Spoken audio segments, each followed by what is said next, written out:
Sorry? What went wrong? We conceded 2 and scored 2.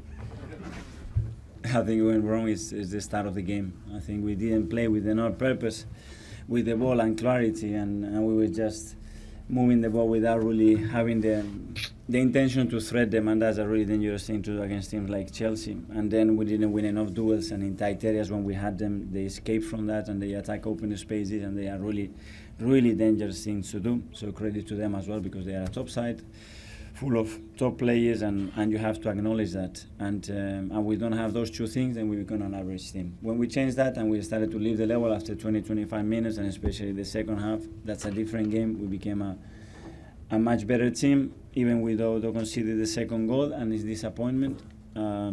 The way the team reacted is phenomenal. Well, the players that they were here, the players that they are on the bench, thinking how the hell I'm going to change the game and help the team.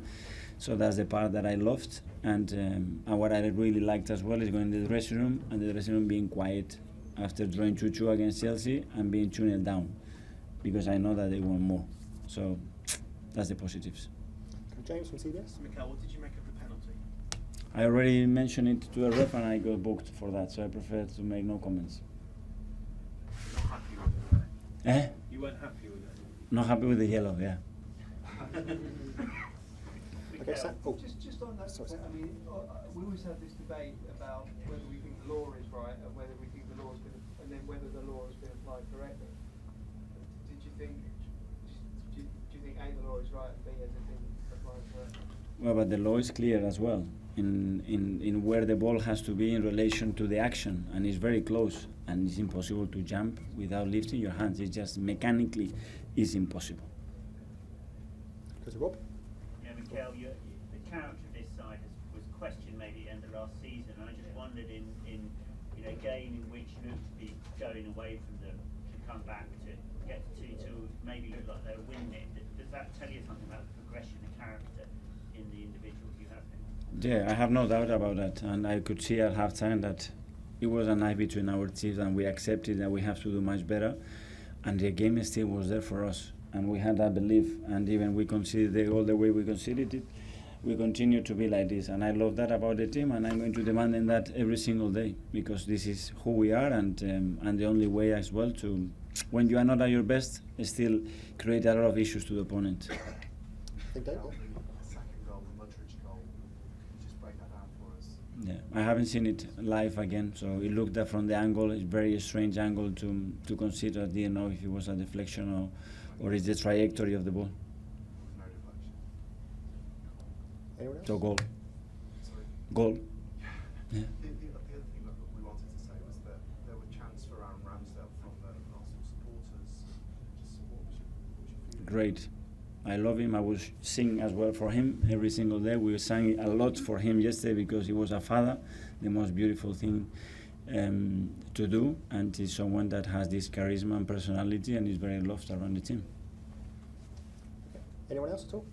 In front there, Jerry? Just about Sir Bobby Charlton, one of the greats of the Yeah. game, he passed away today. Just wondered if you had any thoughts on it.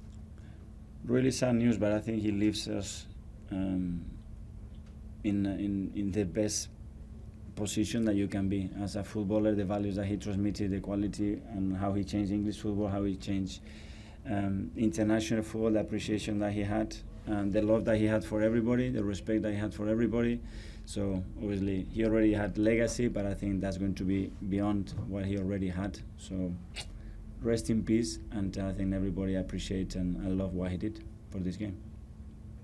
And Sam? Hi, Mikel. Sorry, just quickly, what makes Trossard so good off the bench? He scores so many goals off the bench. Why is he? Well, first of all, that he's very good, and he's got this mentality as well to be always willing to help the team. And he had an injury that he wasn't fit enough to play the last few games. Then he played against City. He had to come off, and he worked really hard in the international break to be able to be fit again. And those things is like with Martinelli, changes momentum of season, you know. And I could see that he was ready to come in. Very intelligent run, the way he anticipates the cross and the action, and then obviously the way he executed, because it's still not easy to score. And finally we go to Dave. Were you surprised that it took 71 minutes for Cucurella to get a yellow card for fouling Saka? I've been surprised by many things, so I'm not going to get surprised by that. Okay. Okay, everyone. Good evening. Thank Yeah, you. thank you. Safe, yeah, safe journey. Thank you very much.